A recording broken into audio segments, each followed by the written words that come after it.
You ever have a day where your entire world just slams the brakes, throws you through the windshield, and then sits back to watch the mess? Where am I supposed to go? That was me at This is a 6 in the nightmare. freaking morning, still dark Look, the snow old so trail's thick right you here, could taste it in but the the air terrain looks when my difficult. porch lights up We can red cut and through blue here. like All right, Vegas let's on move. payday. Readings are spiking There's something here. Confirmed. We need surreal to check the about perimeter. cops in the What's going woods on? before Stay sunrise, back, like we're you've handling it. wandered onto the wrong set and someone forgot to yell cut. And there, leading the charge through all that fresh Colorado powder, was Karen Sterling.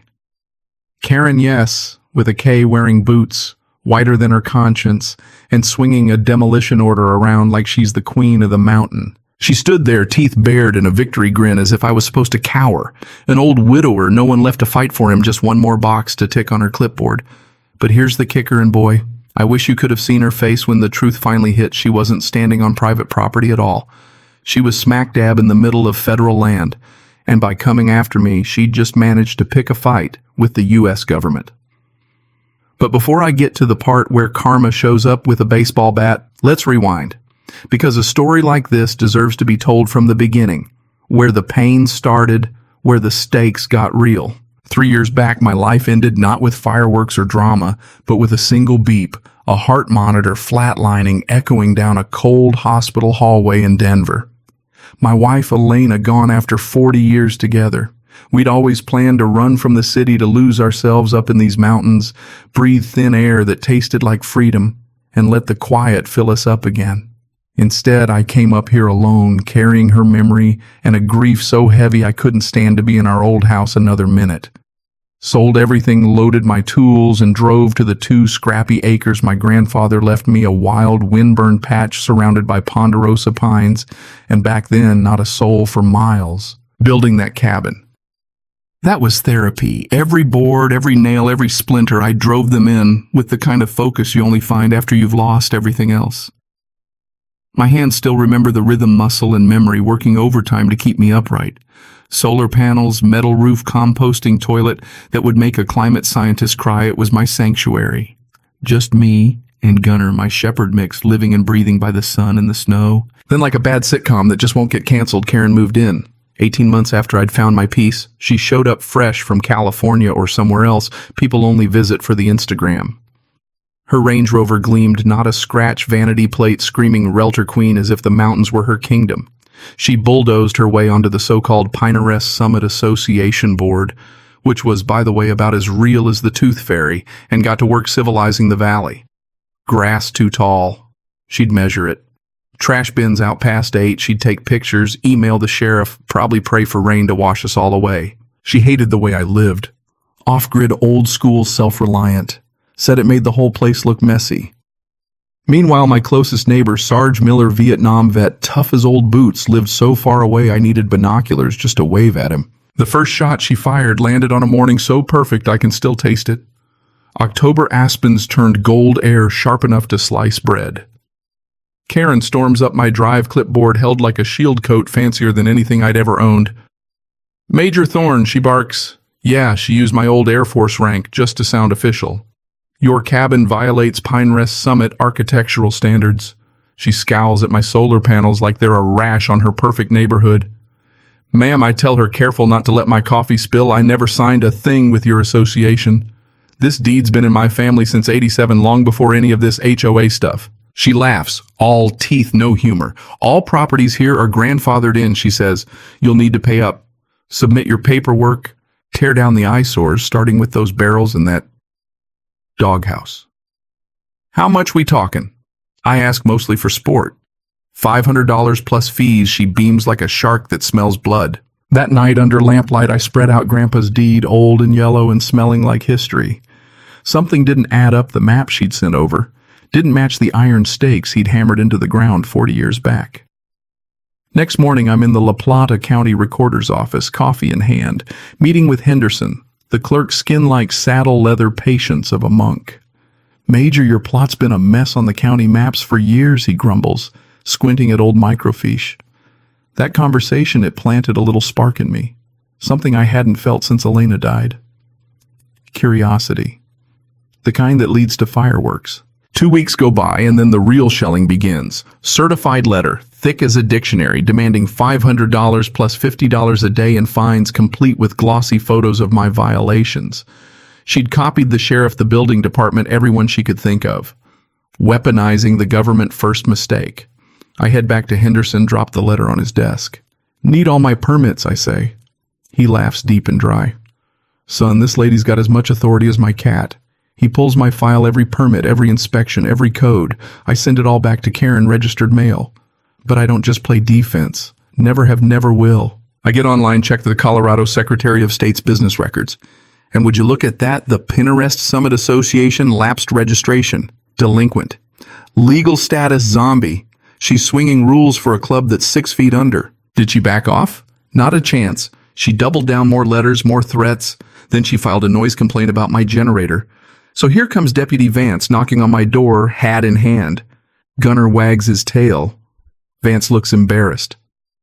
Got a complaint about noise, Major, he says. I grin, point to the trees. My closest neighbor is Sarge, 300 yards that way. Want to ask if he can hear a thing, Vance sighs. Honestly, sir, this all feels civil. I show him my phone state database HOA registration. Want to see proof she's got zero authority? His eyebrows shoot up, and right there the game flips. She's been filing a lot of complaints, he mutters like he's finally seeing daylight. Turns out Karen wasn't just gunning for me, she'd been after Mrs. Higgins, the widow down the lane too. Fined her for bird feeders, said they were a vermin risk. Talk about power trips. That's when I realized it wasn't just me. She preyed on the vulnerable, the old, the veterans, anyone who didn't bow to her rules.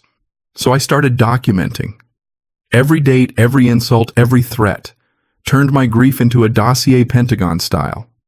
Karen kept digging. She filed a bogus lien against my land worth less than the paper it was printed on, but it had come back to haunt her. She called a community safety meeting, invited the neighborhood, lured in a county inspector under false pretenses. I walked in, folder under my arm, poker face, on ready for battle. The place stank of wet wool and old coffee. Neighbors shuffled in boots, squeaking eyes darting. Karen had blown up grainy pictures of my cabin, made it look like a dump. She started her slideshow, blight this, hazard that. But the Inspector Williams cut her off. I was told there were sewage leaks and collapse risks. What am I looking at? Karen stammered, makeup slipping. I stood up, let my chair scrape, loud voice booming from somewhere deep. Inspector, would you like to see every permit, every code approval proof? This place is built stronger than half the homes in Durango. I spread out my documents, beam photos, county stamps. Williams nods, eyes wide. This isn't just compliant, he says. It's better built than most houses here. But I wasn't finished. Folks, let's talk about a pattern. Mrs. Higgins bullied over bird feeders. Sarge threatened for having an RV. How many more? The dam broke. One by one, stories poured out, her harassing families, squeezing widows all so she could list their homes, make a buck. Her face drained, mask cracking, but she lashed out. This isn't over, she spat. Your shack will be gone by Christmas. She meant it too. December 23rd. I got a notice for emergency demolition signed by her, not a judge. 24 hours to comply or else. That brings us full circle to those flashing lights on Christmas Eve, air cold enough to hurt. She screamed, this order is final. Deputies looked uncomfortable. I handed Vance my county documents. Civil dispute, no court order, just a temper tantrum in ink. Karen got nasty, attacked my late wife, called me unstable. Vance stepped between us, jaw set. Ma'am, step back. They left, but her threat lingered. Christmas Day, instead of celebrating, I snowshoed deep into the woods, following a story Grandpa once told about old boundary markers. Found at a heavy iron post, rusted, stamped U.S. Forest Service 1923. Checked my GPS cross-reference maps. My heart pounded, not from the climb, but from the realization my cabin wasn't in the HOA. It was on federal land, untouched by her fantasy jurisdiction. Next day, I called the Forest Service, sent photos of the marker. Agent sounded skeptical until she saw proof. If this is real, Major, then she's been harassing federal land. That's a crime. They scheduled an expedited survey. Karen, blissfully unaware, made her biggest mistake yet. January 5th. I woke to find my solar panels spray-painted orange hazard signs blocking my drive and a pair of local goons lurking nearby. Turns out she'd tried to bribe. Inspector Williams offered him cash to fake a violation. Williams, honest to the bone, went to the district attorney. The trap was set. FBI, already sniffing around because of the fake liens, got very interested. January 15th. Another meeting billed as my execution. But really, she was digging her own grave. Room packed, everyone buzzing. She strutted up in a power suit, photographer in tow, ready for her big moment.